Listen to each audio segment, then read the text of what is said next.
롤러코스터 타보신 분은 알 거예요. 롤러코스터는 사실 그렇게 회전하는 건 아니잖아요. 맨 앞에 앉아보시면 어떤 걸 보게 되냐면 그냥 아래를 향해서 천천히 가는 것 뿐입니다. 그러다가 그 시점이 지나면 갑자기 가속이 시작되죠. 그래서 롤러코스터는 앞에 앉으면 스릴을 느낄 수 있는 구간이 뒤에 앉을 때보다 짧습니다. 번지 점프도 물리학의 입장에서 생각하면 정말 신기해요. 물리학을 공부하시는 학생들 중에서도 처음 들어보는 분도 있을 텐데요. 안녕하세요. 성균관대학교 물리학과에서 통계물리학을 연구하고 공부하고 가르치고 있는 김범준입니다. 여러분 이렇게 또 오늘 또 잊지 않으시고 범준의 물리다 범물리 채널에 와주셔서 감사하고요. 오늘 여러분과 함께 이야기 나눌 주제는 많은 분들이 관심이 있으실 것 같은데요. 바로 놀이공원에서 우리가 찾아볼 수 있는 과학에 대한 이야기입니다. 저 놀이공원 가는 거 정말 좋아합니다. 요즘은 잘 못 가는데요.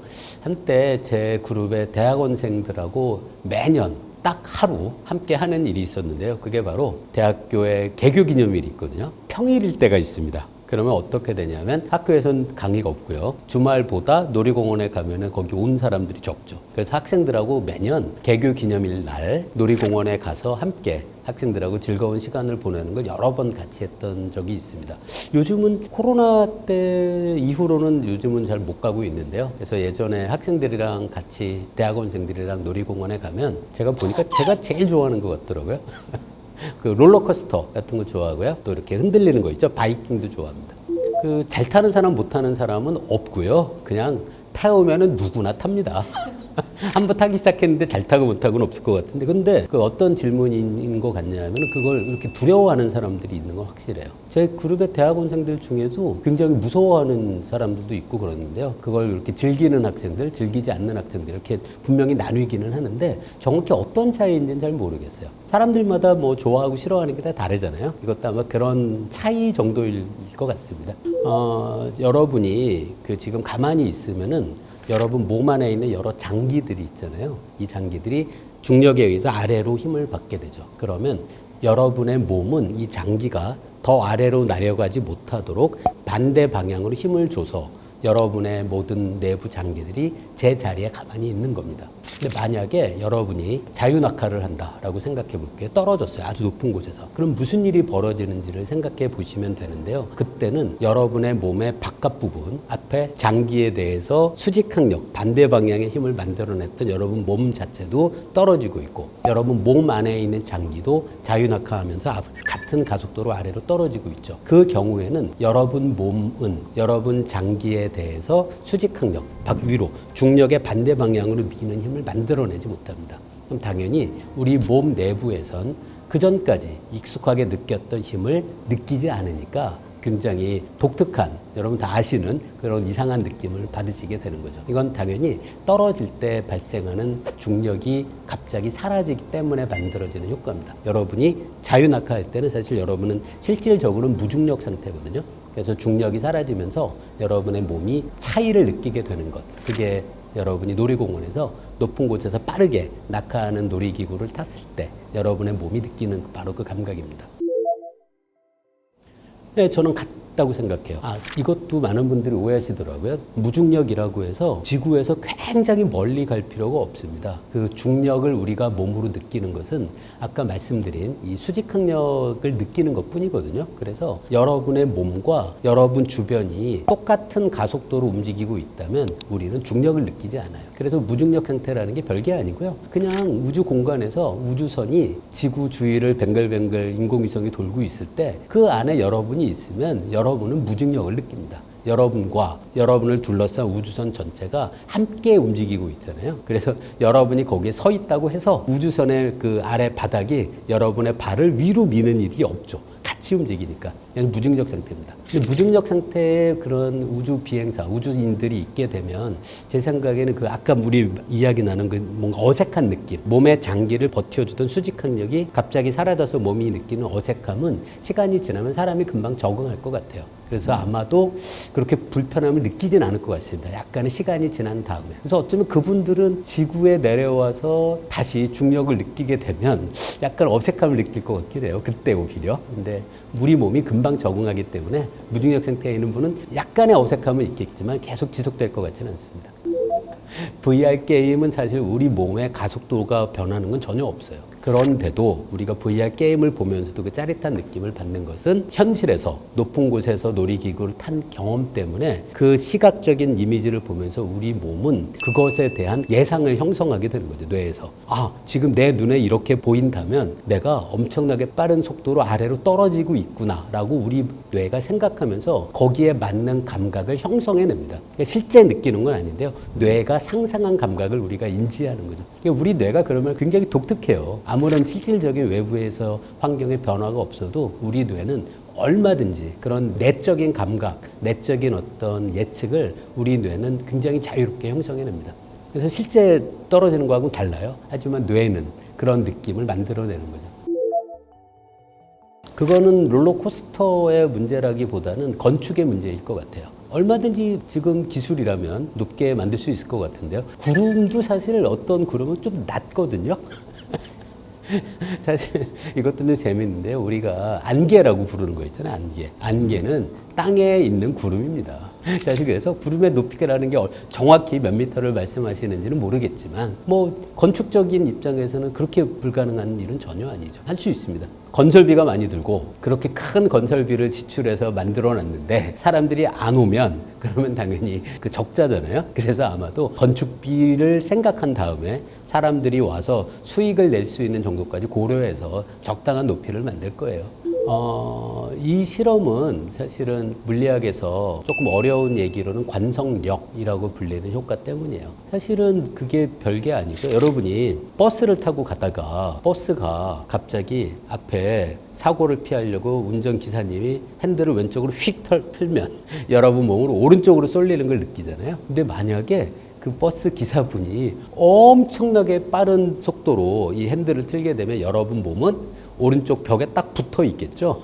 그렇죠? 사실 그렇게 그거랑 다르지 않은 효과예요. 그래서 롤러코스터에서 이렇게 360도 돌 때 그때는 이게 엄청나게 빠른 속도로 회전하고 있으니까 여러분 몸이 회전하는 이걸 생각하면 위쪽 방향으로 밀려나는 힘을 느끼게 돼요. 그게 이제 원심력인 거죠. 원심력이 굉장히 크게 되면 거꾸로 360도 회전하더라도 여러분이 아래로 떨어지지 않습니다. 바깥쪽으로 밀려나는 힘이 더 커서 여러분 발이 거꾸로 위에 천장을 향해서 붙어 있을 수 있죠. 영화 같은 데서 이런 방식으로 많이 구현되는데요. 제가 기억나는 게 2001년 스페이스 오디세이라는 영화에도 이 장면이 나오고요. 인터스텔라 영화에도 이 장면이 나오는데요. 어떻게 하는 거냐면 커다란 원통 같은 걸 만들고요. 이걸 회전시키는 거예요. 어느 정도 빠른 속도로. 그리고 원통의 크기, 그 다음에 원통을 회전시키는 속도를 잘 맞추면 원통 안에 있는 사람이 원통의 바깥쪽 둘레 방향을 향해서 인공적인 중력을 느끼게 돼요. 그래서 이 사람들이 그냥 지구하고 거의 똑같은 중력 가속도를 느끼면서 지구에서 했던 것과 거의 비슷한 방식으로 회전하는 커다란 인공위성 내부에서 살아갈 수 있습니다. 그 인터스텔라 영화 보면 그 안에서 야구하는 장면도 있습니다. 보신 분도 있을 텐데요. 야구를 딱 하고 공을 때리면 이게 공이 날아가는 모습을 그 영화에서 재밌게 그려지는데요. 그게 가능합니다. 그리고 우리는 그게 우리가 회전하는 원통 내부에 있는 건지 아니면 정말로 지구의 중력장에 있는지를 구별할 수 없습니다. 이게 바로 그 아인슈타인의 일반 상대성 이론의 가장 중요한 가정 중에 하나죠.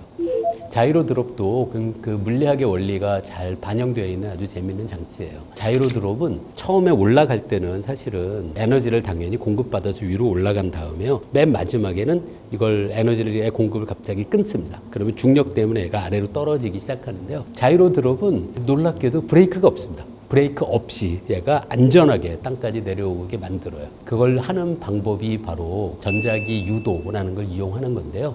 저도 가끔 그 장난감을 본 적이 있는데요. 이걸 학생들에게 이렇게 보여주기도 하는데요. 어떻게 하는 거냐면 원통이 있고요. 그 안에 굉장히 강한 자석을 원통 안에 둔 다음에 이걸 떨어뜨리는 거예요. 그러면 바깥에서 보면 꽤 무거운 자석이 딱 놓으면 아래로 떨어지니까 좀 있으면 바닥에 땅 하고 닿는 소리가 날 것 같은데 아무리 기다려도 굉장히 오랜 시간이 지난 다음에야 자석이 바닥에 닿는 걸 보여줄 수 있어요. 그게 전자기 유도 때문에 발생하는 효과인데요. 자석에는 N극, S극이 있잖아요. N극 쪽이 아래로 내려오고 아래쪽에 도체가 있다면은 도체 안에서 N극 쪽이 가까워지는 이거를 방해하는 방향으로 자동으로 전류가 만들어집니다. 근데 이 전류가 만들어지는 방향이 아래쪽에 있는 도체에서 만들어낸 그 유도된 전류에 의한 자기장이 아래에서 내려오는 N극의 반대 방향으로 만들어지거든요. 그래서 그 개념적으로 생각하면 자석의 N극이 아래로 내려오고 있고 아래쪽에 도체가 있다면 도체에서 만들어낸 자기장은 N극의 위쪽 방향을 가리키게 되는 것과 같아요.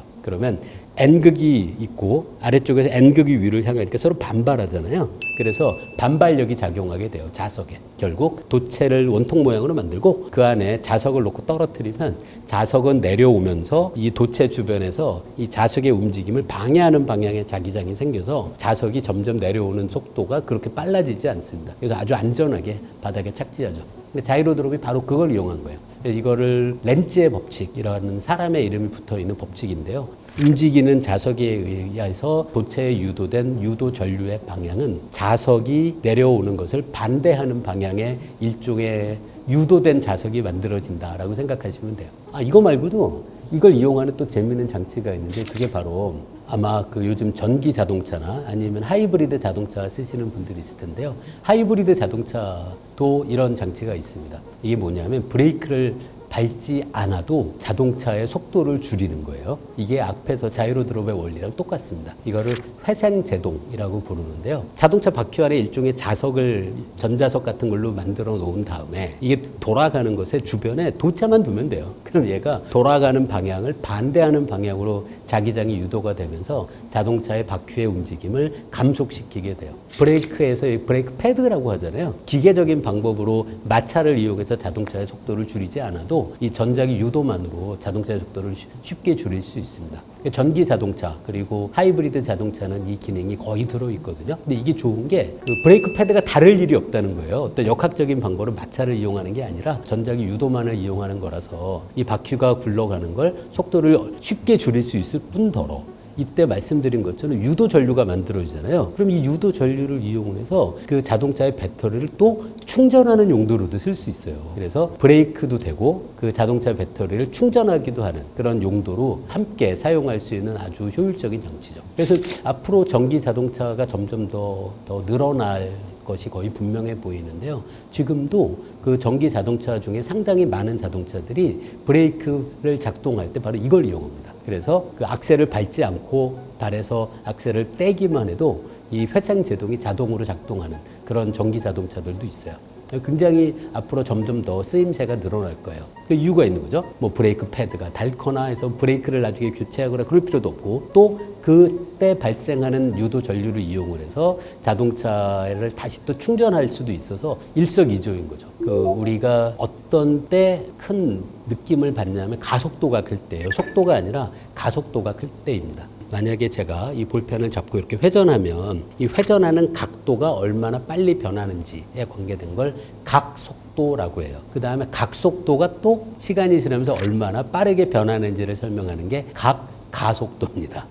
근데 계산을 해보면 각가속도가 같아도 그 물체의 가속도는 회전의 중심축으로부터 얼마나 먼 거리에 있는지 그 거리에 비례하거든요. 다시 결론만 말씀드리면 뭔가 회전하고 있을 때 바깥쪽에 있을수록 더 큰 가속도를 느낍니다. 그럼 바이킹은 어떻게 될까요? 바이킹은 이런 모양이고 얘도 연결돼 있어도 회전의 중심은 위에 있고 얘가 이렇게 움직이잖아요. 그래서 바이킹의 경우에도 각가속도를 크게 느끼는 방향을 생각하면 제 생각에는 바깥쪽이 아무래도 클 것 같아요. 바깥쪽에 앉으세요. 정확히 원 모양이 아니라 약간 이렇게 글쎄요. 이런 모양이잖아요. 그러면 여기서 중심을 생각하면 이 바깥쪽에까지의 거리가 가운데보다 더 길죠. 그래서 바이킹은 양쪽 끝에 앉을수록 더 큰 스릴을 느낄 수 있는 것은 맞습니다. 롤러코스터는 조금 달라요. 롤러코스터는 사실 그렇게 회전하는 건 아니잖아요. 근데 롤러코스터 타보신 분들은 알 거예요. 롤러코스터가 처음에 이렇게 높은 언덕을 올라가고 여기서 떨어지기 시작하는데요. 맨 앞에 앉아보시면 어떤 걸 보게 되냐면 맨 위에 이렇게 휘어있는 부분이 있을 거 아니에요. 꼭대기. 거기에 기차가 이렇게 갈 때 맨 앞에 있으면은 이 전체가 중간을 넘어서게 될 때까지는 그냥 아래를 향해서 천천히 가는 것 뿐입니다. 그러다가 그 시점이 지나면 갑자기 가속이 시작되죠. 그래서 롤러코스터는 앞에 앉으면 스릴을 느낄 수 있는 구간이 뒤에 앉을 때보다 짧습니다. 뒤에 앉아 있는 분은 자기가 꼭대기에 도달하자마자 갑자기 떨어지는 거고요. 앞에 앉아 있으면 꼬리가 넘어가기 전까지 한참 밑을 향해서 그냥 재미없게 내려가다가 출발하잖아요. 그래서 롤러코스터는 뒤에 앉을수록 좋습니다. 그 번지 점프도 물리학의 입장에서 생각하면 정말 신기해요. 이거 아마 제가 얘기해도 물리학을 공부하시는 학생들 중에서도 처음 들어보는 분도 있을 텐데요. 번지 점프에 제가 줄을 매달고 뛰어내려요. 그럼 제 몸의 가속도는 중력 가속도보다 클까요? 아니면은 같을까요? 언뜻 생각하면 자유낙하 하는데 어떻게 중력 가속도보다 더 크지? 라고 생각하잖아요. 근데 번지 점프를 하게 되면 줄을 매달고 뛴다는 이유로 조금 생각해 볼 수는 있는데요. 어쨌든 결론만 말씀드리면 자유낙하 할 때보다 가속도가 더 큽니다.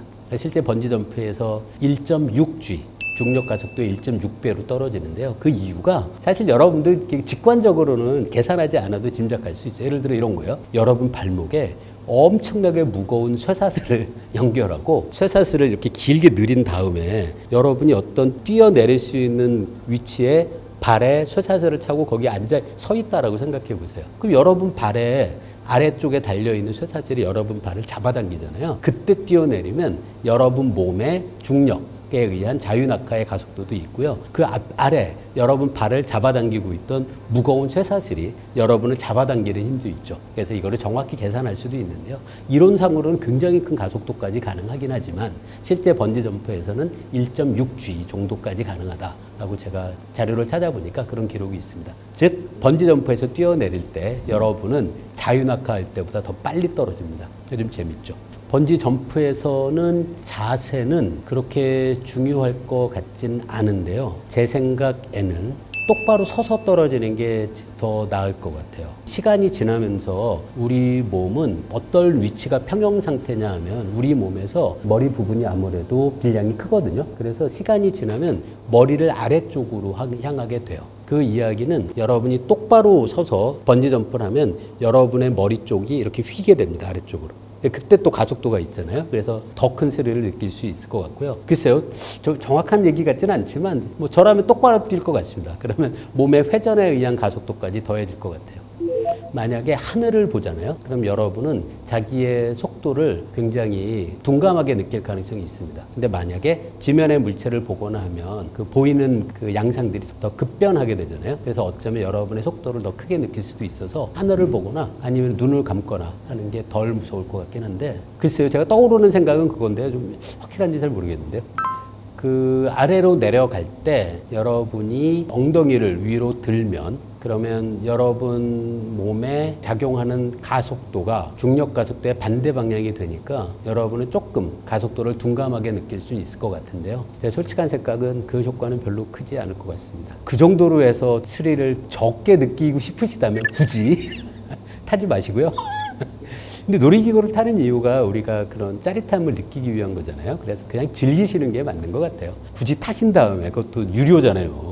입장권도 내고 들어와서 비싼 티켓 갖고 타시는데 굳이 느낌을 줄이려고 하지 마십시오.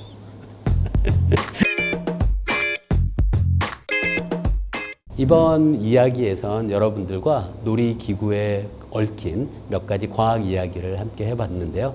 어떻게 재밌게 들으셨나요? 자, 본물리 좋아요, 구독 부탁드리고요. 다음에는 또 더 재밌는 이야기로 여러분 찾아뵙겠습니다.